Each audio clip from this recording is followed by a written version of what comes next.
দেখো, আজকে আমরা হচ্ছে গিয়ে অঙ্ক অঙ্ক পর্যন্ত আগের ক্লাসে করছিলাম। অঙ্কে কি প্রবলেম আছে? হাফসা অঙ্ক করছো? তোমরা না করলে প্রবলেম আমি কিভাবে দেখাবো বলো? তোমাদের করতে হবে তো। তো দেখো, তোমরা করবা, অঙ্কগুলো কমপ্লিট করবা, যেখানে যেখানে প্রবলেম হবে ইনশাল্লাহ সলভ করব। তো আমাদের হচ্ছে থিওরিটিক্যাল পার্ট শুরু করব আজকে। দেখো, আমাদের বইটা ওপেন করো, তোমাদের সামনে বইটা নাও। এখানে প্রথমত হচ্ছে তড়িৎদ্বার এবং এর প্রকারভেদ রয়েছে। তো তড়িৎদ্বারকে হচ্ছে বিভিন্ন ভাগে ভাগ করেছে। যে এখানে দেখো পাঁচটা ক্লাসিফিকেশন দিয়েছে। তো এই পাঁচটা ক্লাসিফিকেশন এমসিকিউর জন্য মোটামুটি একটু ইম্পর্টেন্ট। তো কিভাবে পড়বা আমি একটু সেটা বলছি। যে এখানে দেখো টাইটেলটা কি, ধাতু এবং ধাতব আয়ন তড়িৎদ্বার। তাহলে দেখো এখানে জিঙ্ক থেকে দুইটা ইলেকট্রন ত্যাগ করে জিঙ্ক 2+ হয়েছে। তো এইটা কি একটা ধাতু? সেই ধাতু থেকে তুমি যেটা পেয়েছো সেটা হচ্ছে কি ধাতব আয়ন। তাহলে এই জন্যই এটাকে বলা হয়েছে ধাতু এবং ধাতব আয়ন তড়িৎদ্বার। আমাকে বোঝাতে পারছি? জি স্যার। জাস্ট হচ্ছে নামের সাথে মিলাবা। তারপর দেখো ধাতব অ্যামালগাম। এই অ্যামালগাম কথাটার মানে হচ্ছে মার্কারি। ধাতুর সাথে মার্কারি যুক্ত হবে। তাহলে দেখো সোডিয়ামকে একটা ধাতু, এর সাথে মনে করো মার্কারি যুক্ত হলো। যুক্ত হওয়ার পরে এখান থেকে তারপর বলছে কি ধাতব আয়ন। তাহলে এই ধাতুর সাথে অ্যামালগাম, মার্কারিটা হচ্ছে অ্যামালগাম। তাহলে সোডিয়ামটা ছিল ধাতু, তাহলে সেই ধাতু থেকে কি আমাদের আয়নটা তৈরি হবে কি সোডিয়াম প্লাস। তাহলে এইটাকে আমরা বলতে পারি ধাতব অ্যামালগাম এবং ধাতব আয়ন তড়িৎদ্বার। ক্লিয়ার বিষয়টা? ধাতু, সোডিয়ামটা হচ্ছে ধাতু, ধাতুর সাথে মার্কারি যুক্ত আছে, এই জন্য এটাকে বলা হয়েছে ধাতব অ্যামালগাম। এখান থেকে এই ধাতুটার আয়ন তৈরি হয়েছে, তার মানে সোডিয়াম থেকে সোডিয়াম প্লাস, তার মানে ধাতব অ্যামালগাম, আর এটা কি ধাতব আয়ন তড়িৎদ্বার। এরপরে দেখো জারণ বিজারণ তড়িৎদ্বার। নর্মাল এখানে দেখো জারণ বিজারণ, এই যে আয়রন 2+ থেকে কি আয়রন 3+ হয়েছে, এখানে কি হয়েছে জারণ হয়েছে। হ্যাঁ, আবার এখানেও দেখো আমাদের কি হয়েছে SN2+ থেকে কি SN4+ হয়েছে, তো এখানে জারণ হয়েছে। তো এভাবে আমাদের জারণ তড়িৎদ্বার হইতে পারে, বিজারণ তড়িৎদ্বার হইতে পারে। এরপর বলছে গ্যাস তড়িৎদ্বার। এখন আমাদের এখানে কি একটা গ্যাস থাকবে, যেমন দেখো হাইড্রোজেন একটা গ্যাস, এখান থেকে কি হাইড্রোজেন আয়ন তৈরি হলো। আবার ক্লোরিন কি একটা গ্যাস, এখান থেকে কি ক্লোরিন মাইনাস আয়ন তৈরি হলো। তাহলে দেখো গ্যাস এবং গ্যাস থেকে কি তুমি একটা আয়ন পাচ্ছ, এটাই। তাহলে গ্যাস তড়িৎদ্বার হবে কি, তুমি অবশ্যই চেক করবা গ্যাস থেকে গ্যাসের আয়নটা হচ্ছে কিনা। যে গ্যাস আছে, যে মৌলের গ্যাস আছে, ওই মৌলের হচ্ছে আয়নটা তুমি পাচ্ছ কিনা, এটাই হচ্ছে ইম্পর্টেন্ট। এরপর দেখো ধাতু এবং অদ্রবণীয় লবণ দ্বারা নির্মিত তড়িৎদ্বার। তো তুমি একটা ধাতু নিবা, ধরো মার্কারি একটা কি ধাতু, এই ধাতুর লবণ নিতে হবে। এই মার্কারি একটা লবণ, মানে ধাতু, এই ধাতুর একটা লবণ মার্কিউরাস ক্লোরাইড। সেমভাবে সিলভার একটা ধাতু,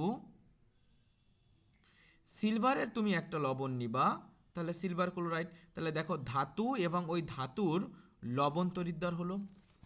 বুঝাতে পারছি? স্যার এগুলো কি এমসিকিউ তে আসবে? হ্যাঁ, এমসিকিউতে আসবে, এই জন্য কিন্তু আমি নামের সাথে সাথে তোমাকে হচ্ছে বুঝাচ্ছি, যে নামের সাথে সাথে কিন্তু হচ্ছে গিয়ে তোমার জিনিসগুলো বুঝতে হবে। বুঝতে পারছো?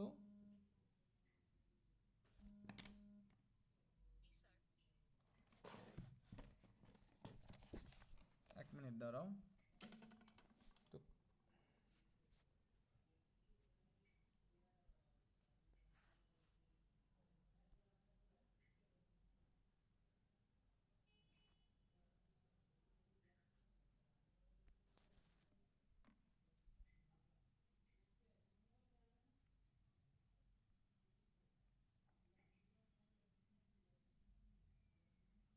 আমার কথা শুনতে পাচ্ছো বলো তো? জি স্যার, এখন শুনতে পাইতেছি। আচ্ছা, তো দেখো এখানে হচ্ছে ধাতু এবং ধাতব আয়ন তড়িৎদ্বার গেল। এরপর দেখো নির্দেশক ইলেকট্রড। নির্দেশক ইলেকট্রডের ক্ষেত্রে আমাদের দুই রকমের নির্দেশক ইলেকট্রড রয়েছে। নির্দেশক তড়িৎদ্বারটা দুই রকমের হয়, একটা হচ্ছে প্রাইমারি নির্দেশক তড়িৎদ্বার, আর একটা হচ্ছে সেকেন্ডারি নির্দেশক তড়িৎদ্বার। তো প্রাইমারি নির্দেশক তড়িৎদ্বার বলা হয় প্রমাণ হাইড্রোজেন তড়িৎদ্বারকে, এবং সেকেন্ডারি নির্দেশক তড়িৎদ্বার বলতে বোঝানো হয় ক্যালোমেল তড়িৎদ্বার এবং সিলভার সিলভার ক্লোরাইড তড়িৎদ্বার, তারপর হচ্ছে কুইন হাইড্রাইড তড়িৎদ্বার, এগুলোকে বলা হয় সেকেন্ডারি নির্দেশক তড়িৎদ্বার। তো নির্দেশক তড়িৎদ্বারকে দুইটা ভাগে ভাগ করা হয়েছে, জাস্ট একটা হচ্ছে প্রাইমারি নির্দেশক তড়িৎদ্বার, অন্যটা হচ্ছে সেকেন্ডারি নির্দেশক তড়িৎদ্বার। কথা বুঝছো? তো প্রাইমারি নির্দেশক তড়িৎদ্বারটা হচ্ছে পরমাণু হাইড্রোজেন তড়িৎদ্বার, এবং সেকেন্ডারি নির্দেশক তড়িৎদ্বারটা হচ্ছে ক্যালোমেল তড়িৎদ্বার এবং সিলভার সিলভার ক্লোরাইড তড়িৎদ্বার বা কুইন হাইড্রাইড তড়িৎদ্বার বলা হয়। এরপর দেখো পরমাণু হাইড্রোজেন তড়িৎদ্বারের যদি আমরা ব্যাখ্যায় যাই, তো পরমাণু হাইড্রোজেন তড়িৎদ্বারটায় আমাদের কি কি থাকবে? প্রথমত এই চিত্রটার দিকে তাকাবা, এই চিত্রটায় কি কি আছে পরমাণু হাইড্রোজেন তড়িৎদ্বারে। এই চিত্রে এখানে দেখো এই একটা দ্রবণ ব্যবহার করা হয়েছে, যে দ্রবণটা হচ্ছে হাইড্রোক্লোরিক অ্যাসিডের দ্রবণ। এরপরে দেখো এখানে একটা প্লাটিনিয়াম তার বা পাত ব্যবহার করা হয়েছে, এর ভেতরে সূক্ষ্ম একটা কপার তার ব্যবহার করা হয়েছে, এখানে একটা ঘন লিকুইড আছে, এই লিকুইডটা হচ্ছে মার্কারি দিয়ে তৈরি, এবং এইখানে আমাদের হচ্ছে বায়ুমণ্ডলীয় চাপে হাইড্রোজেন গ্যাস প্রবেশ করানো হয়। এটাই হচ্ছে পরমাণু হাইড্রোজেন তড়িৎদ্বারের গঠন। তো পরমাণু হাইড্রোজেন তড়িৎদ্বারে কি হবে দেখো, এই হাইড্রোজেন গ্যাস থেকে কি হাইড্রোজেন আয়নে পরিণত হবে, আর হাইড্রোজেনের জারণ বিভব বলো বিজারণ বিভব বলো যাই বলো না কেন, এটা আমরা জানি কত, শূন্য। তাহলে এখানে দেখো আমাদের হচ্ছে গিয়ে এই যে হাইড্রোজেন থেকে হাইড্রোজেন প্লাস অক্সিডেশন হয়েছে, জারণ বিভবের মানটা কি শূন্য লিখছে। জাস্ট এটাই চিত্র দেখে তোমাকে এখানে এক্সপ্লেন করতে হবে, যে এখানে গঠন পদ্ধতিটা তোমার এক্সপ্লেন করতে হবে, যেখানে আসলে কি কি ঘটছে, তো এখানে কি কি আছে এর এক্সপ্লেনেশনটা হচ্ছে তোমার চিত্র দেখে তুমি যদি একটু মনে রাখো, তাহলে পরীক্ষায় যদি গঠন প্রণালী আসে তাহলে অবশ্যই তুমি এক্সপ্লেন করতে পারবা। এরপরে যাও হচ্ছে ক্যালোমেল তড়িৎদ্বার বা ইলেকট্রোড। ক্যালোমেল তড়িৎদ্বার অ্যাজ ইউজুয়াল এই চিত্রটার দিকে তুমি তাকাবা। ক্যালোমেল তড়িৎদ্বারে কি ব্যবহার করা হয়, এখানে দেখো একটা প্লাটিনিয়ামের সূক্ষ্ম তার ব্যবহার করা হয়। এরপর এখানে দেখো একটা মার্কারির ঘন তরল ব্যবহার করা হয়। এখানে পানির মতন যেভাবে ডট ডট ডট দেওয়া আছে, এটা হচ্ছে পটাশিয়াম ক্লোরাইডের একটা দ্রবণ। এর ভেতরে কপারের একটা সূক্ষ্ম তার ব্যবহার করা হয়। এখানে দেখো যে ঘন একটা পেস্ট আছে, এই পেস্টটা হচ্ছে মার্কিউরাস ক্লোরাইড এবং পটাশিয়াম ক্লোরাইডের মিশ্রণ। তো ক্যালোমেল তড়িৎদ্বারের এই চিত্রটায় যা যা আছে এটাই তুমি গঠনের ভিতরে লিখবা, কি কি নিয়ে গঠিত হয় এটাই তুমি লিখবা। কিন্তু এইখানে সবথেকে বেশি ইম্পর্টেন্ট জায়গাটা হচ্ছে এই জায়গাটা। যেমন এখানে দেখো তোমাকে পরীক্ষায় কোশ্চেন আসবে যে মার্কারি থেকে মার্কিউরাস ক্লোরাইড, মার্কারি থেকে মার্কিউরাস ক্লোরাইড, মার্কারি থেকে মার্কিউরাস ক্লোরাইড, কোনো তফাৎ নেই। Potassium chloride, potassium chloride, potassium chloride, কোনো তফাৎ নেই। তফাৎটা কোথায় দেখো, এইখানে ঘনমাত্রার 0.1 মোলার হলে, এমসিকিউর জন্য খুবই ইম্পর্টেন্ট, অনেকবার এসেছে।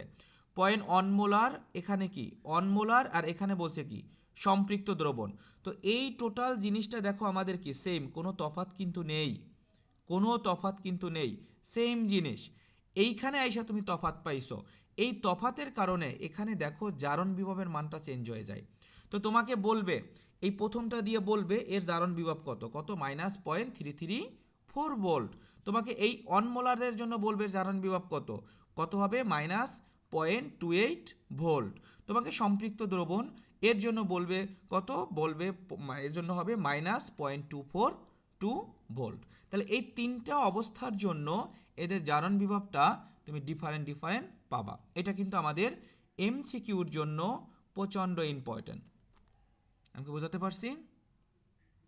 গঠনটা কিভাবে এক্সপ্লেন করবা, এইখানে যা যা আছে কি কি ব্যবহার করেছো এটা দেখে মাথায় নিবা প্রথমত, দেন সেই জিনিসগুলো এখানে এক্সপ্লেন করছে বাংলায় সেন্টেন্স আকারে।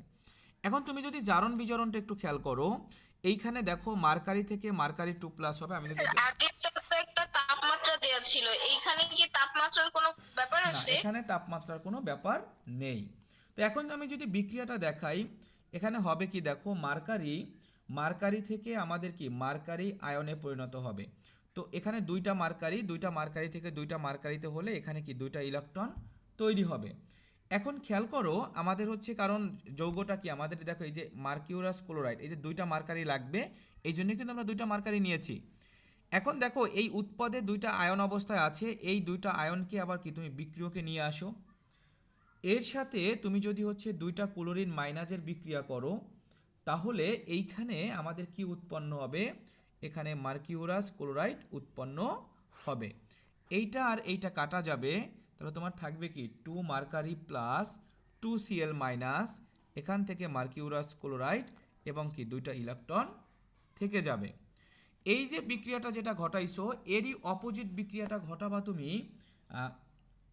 ক্যাথোডে। এটা আমাদের অ্যানোড বিক্রিয়া ছিল, এটা তোমার অ্যানোডে হয়েছিল। আর ক্যাথোডে হবে গিয়ে এর অপোজিট জিনিসটা, ক্যাথোডে হবে এর অপোজিটটা। এইখানে দেখো কি করেছো, এই যে মার্কারি আয়ন এবং ক্লোরিন আয়ন যুক্ত করে তুমি তৈরি করেছো কি মার্কিউরাস ক্লোরাইড। এখানে কি করবা, ওইটাকে ভাঙাবা, উৎপাদটাকে বিক্রিয়কে নিয়ে আসো। তাহলে দুইটা মার্কারি প্লাস এবং হচ্ছে কি 2Cl মাইনাস। এরপরে দেখো এইখানে দেখো উৎপাদে ছিল কি মার্কারি টু, মানে দুইটা মার্কারি প্লাস এবং দুইটা ইলেকট্রন, দুইটা মার্কারি প্লাস এবং দুইটা ইলেকট্রন। আর এখানে বিক্রিয়কে যেটা ছিল এখানে তুমি সেটাকে কি উৎপাদে দিবা দুইটা, এইটা আর এইটা কাটা যায়। তাহলে থাকে কি দেখো মার্কিউরাস ক্লোরাইড দুইটা ইলেকট্রন, আর থাকে কি দুইটা mercury plus 2Cl minus. Just এর অপোজিট, এখানে যেটা একে অপরের কি হবে বিপরীত জিনিসটা। তো একটা জিনিস তুমি যদি হচ্ছে লিখতে পারো, অপোজিটটা দেখে দেখে তুমি লিখতে পারবা। কথা বুঝছো? বলো বুঝছো কি না? জি স্যার। আচ্ছা, এরপরে দেখো আমাদের কিছু কোশ্চেন আছে, এরপরে হচ্ছে আমাদের কিছু কোশ্চেন রয়েছে, এগুলো ব্যবহারিক। আমরা কোশ্চেনে চলে যাই। এখানে হচ্ছে 6-7টা কোশ্চেন রয়েছে, এগুলো আমরা পেছনে যা পড়েছি সেগুলো থেকে। যেমন সিলভার নাইট্রেটে একটা তামার তারে নিমজ্জিত করলে দ্রবণের বর্ণ নীল হয় কেন? কারণ এই যে তামার তার বলতে কপারের তার, কপারের ধর্ম কি ও নীল বর্ণ ধারণ করবে। এ দেখো সিলভার নাইট্রেটের সাথে কপারের বিক্রিয়া করলে কপার নাইট্রেট ও কেমন বর্ণ ধারণ করলো, নীল বর্ণ ধারণ করলো। তারপর দেখো এখানে কপার জিঙ্কের ইয়ের মানগুলো দেওয়া আছে, এদের ভিতর কোনটা তীব্র বিজারক। তাহলে দেখো এখানে হচ্ছে গিয়ে যার জারণ বিভবটা বেশি সে হচ্ছে কি জারক হিসাবে কাজ করবে, এভাবে তুমি এক্সপ্লেন করছে, আমরা গত ক্লাসে এটা পড়াইছিলাম। এরপর এখানে ঋণাত্মক চিহ্নটা কি নির্দেশ করে, ইএমএফটা তুমি ধরো মাইনাস আকারে পাইছো। এই মাইনাস আমরা গত ক্লাসে পড়েছিলাম, ইএমএফটা যদি লেস দ্যান 0 হয় ওটা কি নির্দেশ করছিল, পাত্রের সাথে বিক্রিয়া করবে না। পাত্রের সাথে যদি বিক্রিয়া না করে তাহলে তুমি পাত্রে ওটাকে লং টাইম গোল্ড সংরক্ষণ পাত্র করতে রাখা পারবে। যাবে। তো ওই জিনিসগুলো এখানে তুমি এক্সপ্লেন করবা। এরপর দেখো সমুদ্রগামী জাহাজের ইস্পাত নির্মিত কাঠামোর সঙ্গে ম্যাগনেসিয়াম বোলক যুক্ত করা হয় কেন? ধরো এই ইস্পাত আছে, ইস্পাতের উপরে ম্যাগনেসিয়ামের একটা প্রলেপ দেওয়া হয়। কেন ম্যাগনেসিয়ামের প্রলেপটা দেওয়া হয়? কারণ দেখো কোনো দুর্ঘটনার যদি কবলে পড়ে তাহলে ইস্পাতটা যদি প্রথমত নষ্ট হয়ে যায় তাহলে কিন্তু মারাত্মক দুর্ঘটনা ঘটবে। কিন্তু বা কোনো কারণে যদি ইস্পাতটা ক্ষয় হয়ে যায়, ক্ষয় হতে হতে একটা দুর্ঘটনার শিকার হতে পারে। কিন্তু ওই ইস্পাতের উপরে অন্য একটা ধাতু মানে ম্যাগনেসিয়ামের প্রলেপটা দিলে যেটা হবে তোমার ওই ম্যাগনেসিয়ামটা ক্ষয় হবে, প্রথমত ইস্পাতটার কিন্তু ক্ষয় হবে না। পুনরায় যখন দেখবা ম্যাগনেসিয়ামটা ক্ষয় হয়ে গিয়েছে তারপর তুমি কি করতে পারবা, তারপর হচ্ছে পুনরায় হচ্ছে আবার ম্যাগনেসিয়ামের তুমি প্রলেপ দিয়ে ওটাকে সচল বানাতে পারবা। জাস্ট এটাই, এজন্যই আসলে ম্যাগনেসিয়ামের প্রলেপ দেওয়া হয়। সহজ কথায় ওই ইস্পাতটার উপরে যাতে মরিচা না পড়ে সেই মরিচার হাত থেকে রক্ষা করার জন্যই মূলত তোমার কি করা হয়, মূলত হচ্ছে ম্যাগনেসিয়ামের একটা প্রলেপ দেওয়া হয় বা বুলকযুক্ত করা হয়। এরপর বলছে সালফিউরিক অ্যাসিড দ্রবণকে জিঙ্ক এবং কপার ধাতুর মধ্যে সংরক্ষণ করা যাবে। এইটা কিন্তু অঙ্কই করছিলাম। সালফিউরিক অ্যাসিডের সাথে তুমি একবার জিঙ্ককে কল্পনা করবা, অঙ্ক বের করবা, আবার সালফিউরিক অ্যাসিডের সাথে একবার কপারকে কম্পেয়ার করে ইএমএফ এর মানটা বের করবা। কিছুক্ষণ আগেই বললাম ইএমএফ লেস দ্যান যদি 0 হয় তাহলে পাত্রে রাখা যাবে, আর ইএমএফ গ্রেটার দ্যান 0 হইলে পাত্রে রাখা যাবে না। কেন রাখা যাবে না? কারণ পাত্রের দ্রবণটা হচ্ছে ওই পাত্রের সাথে বিক্রিয়া করবে, এজন্য রাখা যাবে না। এরপর দেখো এখানে তিনটার হচ্ছে বিজারণ বিভব দেওয়া আছে, তো এদের ক্রম অনুসারে সাজাবা। তো আমরা জানি কি যার বিজারণ বিভব বেশি তার কি হয়, বিজারণ হয়। তাহলে যার বিজারণ বিভব সব থেকে বেশি কার, ওর। তাহলে এই যে এটা কি বি, এটা হচ্ছে এ, এটা হচ্ছে বি, এটা হচ্ছে সি, এটা হচ্ছে ডি। তাহলে দেখো ভি এর বিজারণ বিভবটা কি সব থেকে বেশি। এরপরে কার হবে, এরপর হবে ডি, ডি এর বিজারণ বিভব। এরপরে কার হবে, এরপর হবে সি, এরপর হবে এ। তাহলে এখানে দেখো জারণ বিভবের ক্রম অনুসারে বিজারণ বিভবের ক্রমটা হচ্ছে কি মৌলগুলোর বিজারণ বিভব দেওয়া আছে, এটা মৌলগুলো ক্রমবর্ধমান বিজারণ আচ্ছা বিজারণ ক্ষমতার অনুসারে সাজাইছে। তাহলে বিজারণ বিভবটা দেখো এটা তো ভুল দিছে মনে হচ্ছে, বিজারণ বিভব যার বেশি তার বিজারণ হয়। বিজারণ ক্ষমতা তাহলে বিজারণ বিভব বেশি কার, ভি এর। তাহলে এটা তো সাইনটা ঘুরাই দিছে, সাইনটা ঘুরাই নাও তো, এরভাবে দাও। কারণ আমরা আগের দিন কি শিখেছিলাম, যার বিজারণ বিভবটা বেশি তার বিজারণ হয়। তাহলে দেখো এখানে বিজারণ ক্ষমতা লিখছে, তাহলে এখানে দেখো আমাদের কোশ্চেনেও কিন্তু বিজারণ বিভবই দেওয়া আছে। তাহলে বিজারণ বিভব এই কয়টার ভিতরে কার বেশি, প্লাস 1.66 ওর বেশি, তাহলে অবশ্যই ভি এর বিজারণ ক্ষমতা বেশি হবে। এরপরে কার হবে? ডি এর হবে। এরপরে কার হবে? সি এর হবে। এরপর কার হবে? এ এর হবে। এইটা হচ্ছে সঠিক ক্রম, এটা ভুল। কথা বুঝছো? জি স্যার। ওকে। এরপর বলছে দেখো, আয়রন কপার সালফেট দ্রবণ থেকে কপারকে প্রতিস্থাপন করতে পারে কিন্তু সিলভারকে পারে না। প্রতিস্থাপন করতে পারা মানে হচ্ছে রিয়াকশন করা আর রিয়াকশন করা না। তাহলে তুমি নর্মালি এগুলো এই লেভেলের কোশ্চেনগুলো তুমি সবসময় ইএমএফ দ্বারা ক্যালকুলেশন করে করবা, ইএমএফ বর্ণনা করবা, ঠিক আছে? এরপরে দেখো আমাদের হচ্ছে গিয়ে তড়িৎ বিশ্লেষ্য কোষ এবং গ্যালভানিক কোষ। তড়িৎ বিশ্লেষ্য কোষ, মানে ইএমএফ এর জন্য করব এই লাস্টের প্রশ্নটায়। তুমি দেখো এইখানে লাস্টে প্রশ্নতে কপার সালফেট মানে দ্রবণ থেকে কপারকে প্রতিস্থাপন করতে পারে কিন্তু সিলভারকে পারে না। তো কপার সালফেট দ্রবণ থেকে তো তুমি কপারকে তো জারণ বিজারণ ঘটাইতে পারবা, কারণ এখানে তোমার কপার রয়েছে। কিন্তু সিলভারকে পারে না কেন? সিলভারের সাথে যদি বিক্রিয়া করো দেখবা বিক্রিয়া হয় না। তার মানে কি প্রতিস্থাপন করতে পারতেছে না, বিক্রিয়া যদি না করে। ইএমএফ এর দরকার হয় সেখানে তো আমি বইলেই দিতে পারবো। না, সেটা প্রথমটার জন্য পারো, বাট সিলভারটার জন্য কিন্তু দরকার আছে। সিলভারটার জন্য তুমি যদি হচ্ছে এই যে দেখো, সিলভারের সাথে কপার সালফেট বিক্রিয়া করলে এই যে সিলভার সালফেট উৎপন্ন হবে এবং কপারটা আলাদা হবে, এই রিয়াকশনটা হয় কি না, এই রিয়াকশনটা হয় কি না এটা তুমি নির্ধারণ করতে পারো। ওই যে পাত্রটাকে সিলভার ধরো এবং দ্রবণটাকে কপার সালফেট ধরো, তারপর তুমি ইএমএফ দ্বারা কিন্তু ক্যালকুলেশন করে বের করে তুমি বলতে পারো যদি ইএমএফটা বড় হয় জিরোর থেকে তাহলে অবশ্যই পাত্রের সাথে বিক্রিয়া করবে, তুমি রাখতে পারবা না। এটাই তুমি এক্সপ্লেন করতে পারো। বুঝছো? জি স্যার, বুঝছি। ওকে। এরপরে দেখো এগুলো ছোট ছোট জিনিস এসএসসি লেভেলে আমরা পড়ে আসছি। যেমন হচ্ছে গিয়ে এক প্রকাষ্ট বিশিষ্ট বলতে একটা অ্যানোড থাকবে, একটা ক্যাথোড থাকবে। আমরা বারবার বলছি অ্যানোডে কি হয়? জারণ হয়। ক্যাথোডে কি হয়? বিজারণ হয়। কথাগুলো একটু যত্ন সহকারে শুনো তাহলেই হবে। এরপরে যদি সোডিয়াম ক্লোরাইডের তড়িৎ বিশ্লেষণ করি, সোডিয়ামকে বিয়োজিত করলে সোডিয়াম প্লাস হবে এবং ক্লোরিন মাইনাস হবে। তো সোডিয়াম প্লাস এবং ক্লোরিন মাইনাস পেলাম। তো এখন আমাদের কি হবে দেখো, এই প্লাসটা যাবে কোথায়? মাইনাস তড়িৎদ্বারে। এই মাইনাসটা কোথায় যাবে? প্লাস তড়িৎদ্বারে। আমরা জানি অ্যানোডটা কি? প্লাস তড়িৎদ্বার। ক্যাথোডটা কি? মাইনাস তড়িৎদ্বার। তাহলে সোডিয়ামটা যাবে কি? এই ক্যাথোডে এবং ক্লোরিনটা যাবে কি? অ্যানোডে। তাহলে দেখো ক্যাথোডে বিক্রিয়ার হবে কি? সোডিয়াম প্লাস ও কি করবে? একটা ইলেকট্রন গ্রহণ করে সোডিয়ামে পরিণত হলো। আর ক্লোরিন মাইনাস যাবে কোথায়? অ্যানোডে। তো ক্লোরিন মাইনাস একটা ইলেকট্রন ত্যাগ করে কি হবে? ক্লোরিনে পরিণত হবে। জাস্ট এটাই। কথা বুঝছো? বুঝছো কিনা বলো? নর্মাল তড়িৎ বিশ্লেষণ বুঝতে পেরেছো? জি স্যার। ইবা কি বুঝতেছো? কথা বলতেছে না যে? হ্যাঁ স্যার। আচ্ছা। এরপর দেখো গাঢ় সোডিয়াম ক্লোরাইড দ্রবণ, যখন দ্রবণ বলবে তখন শুধু কিন্তু সোডিয়াম ক্লোরাইড নাই, এটাও এসএসসিতে পড়ে আসছো। সোডিয়াম ক্লোরাইডের সাথে কি আছে? পানিটাও আছে। যখন তোমাকে সোডিয়াম ক্লোরাইডের দ্রবণ বলবে তখন সোডিয়াম ক্লোরাইডের পাশাপাশি H2O আছে। তো সোডিয়াম ক্লোরাইডকে বিয়োজিত করলে সোডিয়াম প্লাস এবং ক্লোরিন মাইনাস পাবা। পানিকে বিয়োজিত করলে হাইড্রোজেন প্লাস এবং OH মাইনাস পাবা। তো এইখানে দেখো আমাদের কি আছে? দুইটা হচ্ছে ধনাত্মক চার্জ আছে, দুইটা ঋণাত্মক চার্জ আছে।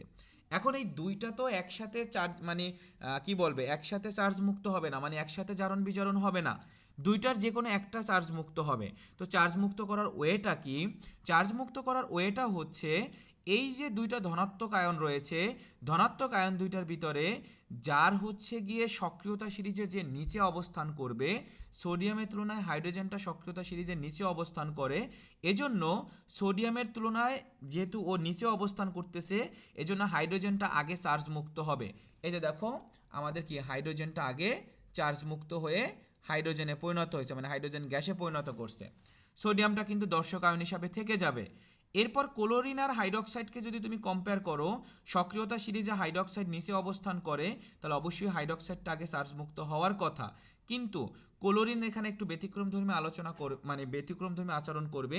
এর কারণ হচ্ছে ক্লোরিনের হচ্ছে ঘনমাত্রাটা এতটা বেশি থাকে, এজন্য ও হচ্ছে গিয়ে আমাদের একটু ব্যতিক্রমধর্মী আচরণ করবে, মানে ও আগে চার্জ মুক্ত হবে। এই যে দেখো ক্লোরিনটা আগে চার্জ মুক্ত হয়েছে। তাহলে ওখানে অবশিষ্ট হিসাবে কে কে থাকলো? সোডিয়াম প্লাস আর একটা OH মাইনাস। তাই এরা কি করবে?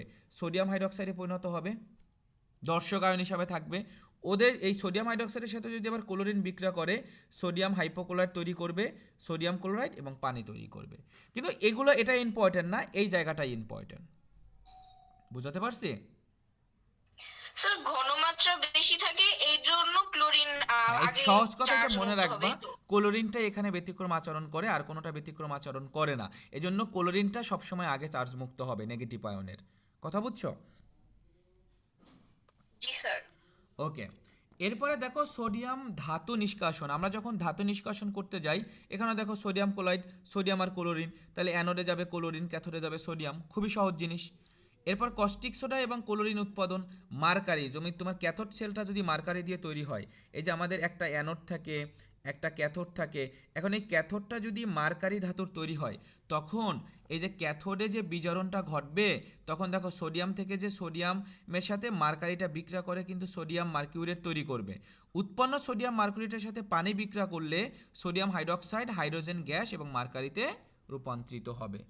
কথা বুঝছো? এগুলো একটু লেস ইম্পর্টেন্ট, এজন্য কিন্তু আমি এইভাবে পড়াচ্ছি, অতটা গুরুত্ব দিচ্ছি না। পরীক্ষায় খুবই কম আসে, আসে না বললেই চলে। আমাকে বুঝাতে পারছি?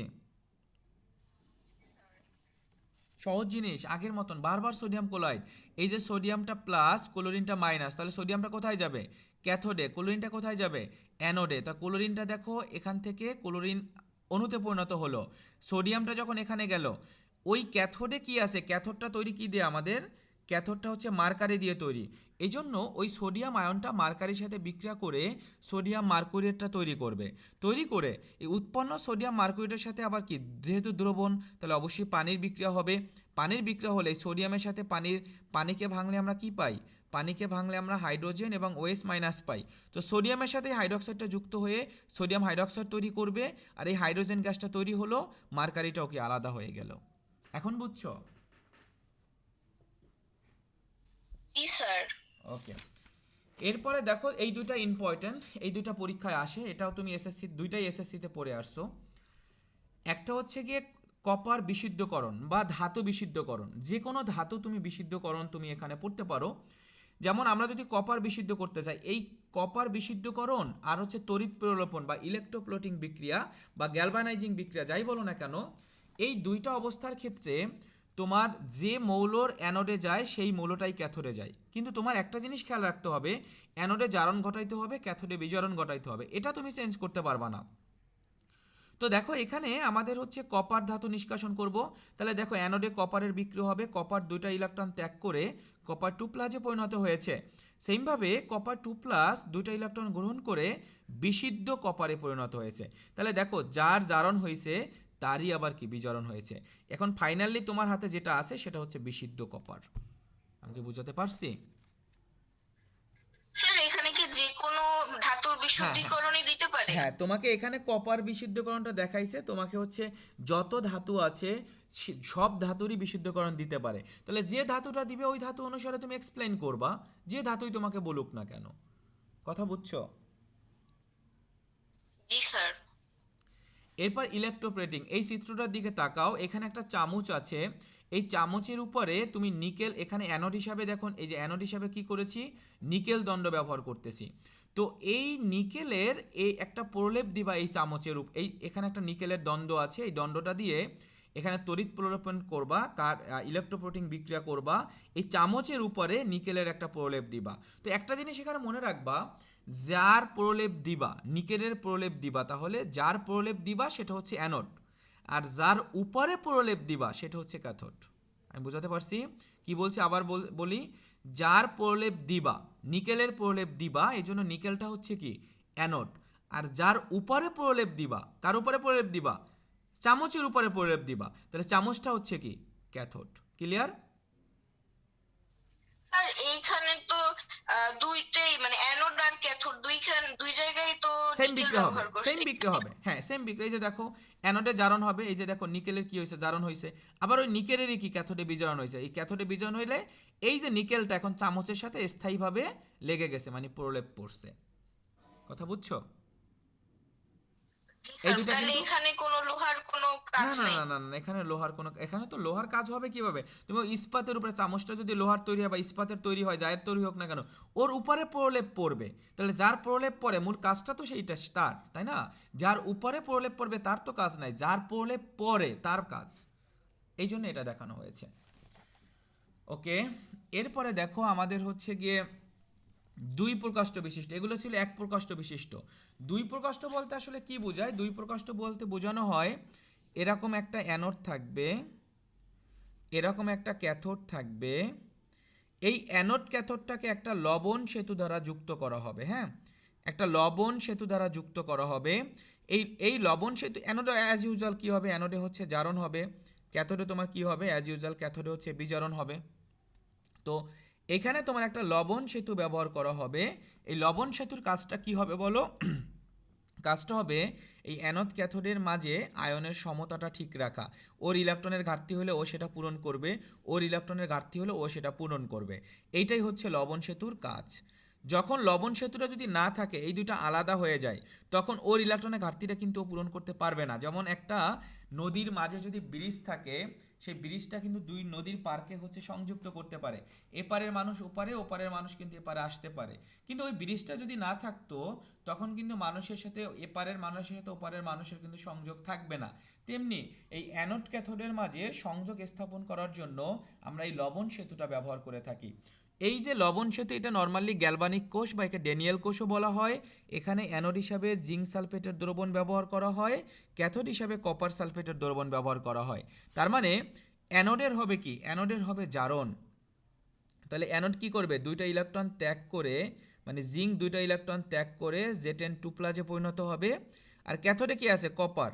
তাহলে ওর হবে কি? বিজারণ। কপার 2+, ও কি করবে? ওই দুইটা ইলেকট্রন গ্রহণ করে কপারে পরিণত হবে। এটা কাটা যায়, তাহলে জিঙ্ক, আর এখানে হয় কি? কপার 2+, এখান থেকে Z10 কপার। এইটাই হচ্ছে আমাদের সামগ্রিক বিক্রিয়া, ফাইনালটা। এটা হচ্ছে জারণ বিক্রিয়া, এটা হচ্ছে বিজারণ বিক্রিয়া। মানে এটা হচ্ছে অ্যানোডের বিক্রিয়া, এটা হচ্ছে ক্যাথোডের বিক্রিয়া, আর এটা হচ্ছে কি আমাদের টোটাল বিক্রিয়া। বুঝাতে পারছি? জি স্যার। তাহলে দেখো আমাদের এইখানে হচ্ছে এই জিনিসগুলো নিয়ে আলোচনা করছে এতক্ষণ, যে কথাগুলো আমি বলেছি। গ্যালভানিক কোষ, এই গ্যালভানিক কোষের নাম হচ্ছে ড্যানিয়েল কোষও বলা হয়। তো গ্যালভানিক কোষ, এখানে দেখো একটা পাত্র আছে, এখানে একটা পাত্র আছে, এখানে কপার সালফেট, এখানে জিঙ্ক সালফেট ব্যবহার করা হয়েছে, এখানে দেখো লবণ সেতু ব্যবহার করা হয়েছে। এরপরে এই গঠন আকৃতি এখানে এক্সপ্লেন করছে। এরপরের ক্রিয়া কৌশলে যে দেখো অ্যানোডের জারণ লবণ হয়েছে। সেতুতে তো পটাশিয়াম ক্লোরাইড ব্যবহার করা হয়। হ্যাঁ, লবণ সেতু শুধু পটাশিয়াম ক্লোরাইড এমনটা না, তুমি সোডিয়াম ক্লোরাইড ব্যবহার করতে পারো, অ্যামোনিয়াম ক্লোরাইড ব্যবহার করতে পারো, অলমোস্ট যে কোনো লবণই হচ্ছে তুমি ব্যবহার করতে পারো, কিন্তু এগুলো বেশি ফেমাস, এগুলোই বেশি ব্যবহার করা হয়।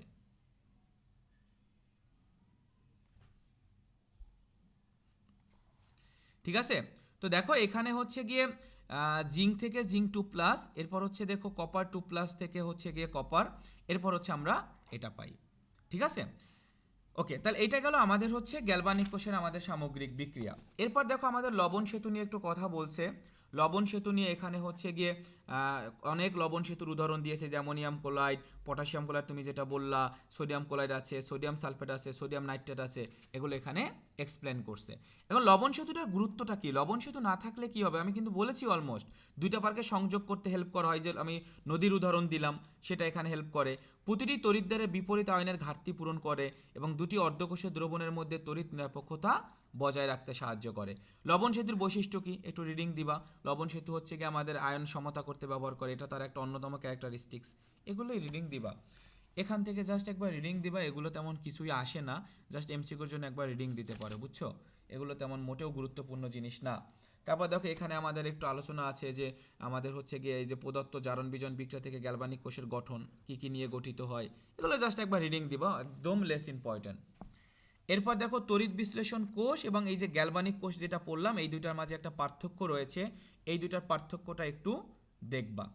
এরপর আরেকটা কোষ আছে সরল ভোল্টাইল, মানে ভোল্টাইক কোষ। সরল ভোল্টাইক কোষের সাথে গ্যালভানিক কোষের খুব বেশি তফাৎ নেই, অল্প একটু তফাৎ রয়েছে। জাস্ট তুমি একটু বিক্রিয়াটা একটু আগে দেখো, তারপর গঠনটা দেখাচ্ছি। আমাদের গ্যালভানিক কোষে অ্যানোডে জারণ হইতো, কার জারণ হইতো? জিঙ্কের জারণ হইতো। তো দেখো এখানে আমাদের জিঙ্কের জারণ হয়েছে। আর গ্যালভানিক কোষে আমাদের কপারের বিজারণ হইতো। কপারের বিজারণ হইতো, এখানেও দেখো জাস্ট ডিফারেন্স ওই জায়গায়, এখানে বিজারণটা হয় হাইড্রোজেনের, কপারের না। হাইড্রোজেনের বিজারণ হয়, আর গ্যালভানিক কোষে আমাদের কপারের বিজারণ হয়েছে। জাস্ট ক্রিয়া কৌশল, যদি ক্রিয়া কৌশল বলে, ক্রিয়া কৌশলের ডিফারেন্সটা শুধু এতটুকু, গ্যালভানিক কোষের থাকে, সরল ভোল্টাল কোষের এতটুকু হচ্ছে তফাৎ। আর এখানে দেখো গঠন আকৃতি যদি চিন্তা করো, এখানে একটা ক্যাথোড আছে, অ্যানোড আছে, ক্যাথোড হিসাবে হচ্ছে গিয়ে কপারের দণ্ড আছে, অ্যানোড হিসাবে কি জিঙ্কের দণ্ড আছে, আর এখানে যে একটা দ্রবণ বা অ্যাসিড ব্যবহার করা হয়েছে, এই অ্যাসিডটা হচ্ছে সালফিউরিক অ্যাসিড। তো তুমি এখানে কোশ্চেন করতে পারো যে স্যার দ্বন্দ্বটা কপারে ব্যবহার করলেও আমাদের ক্যাথোডটা কেন মানে মানে কপারের কেন বিজারণ হয়নি? কারণ এইখানে দেখো যে দ্রবণটা আছে হাইড্রোজেন, হাইড্রোজেন আর কপার এর মাঝে যদি কম্পেয়ার করো, হাইড্রোজেনটা কপারের নিচে অবস্থান করে। তো আমরা কিছুক্ষণ আগেও বলছি সক্রিয়তা সিরিজে যে নিচে অবস্থান করবে সে আগে চার্জ মুক্ত হবে। তাহলে কপার এবং হাইড্রোজেনের ভিতরে আগে হচ্ছে হাইড্রোজেনটা চার্জ মুক্ত হবে, এজন্যই কপারটা কিন্তু এখানে আসেনি। কথা বুঝছো? জি স্যার। তো এই হচ্ছে আমাদের সরল ভোল্টাইক কোষ। আর কি পড়াবো? অনেক কিছু পড়াই ফেলছি কিন্তু অলমোস্ট, আর একদিন লাগবে। আমরা কিন্তু 520 থেকে 534 পৃষ্ঠা পড়াই ফেলছি, 533 পৃষ্ঠা। আর পড়াবো? না স্যার, আর না স্যার। আচ্ছা, আর একদিন জি লাগবে। স্যার, থাক আর। আর একদিন লাগবে আমাদের হচ্ছে বই শেষ করতে, একদিন সৃজনশীল ইনশাল্লাহ। এই সপ্তাহে বৃহস্পতিবার একটা এক্সট্রা ক্লাস নিব। আমাদের ক্লাস তো মূলত কবে বলো? আমাদের ক্লাস হচ্ছে গিয়ে রবি, স্যার রবি মঙ্গল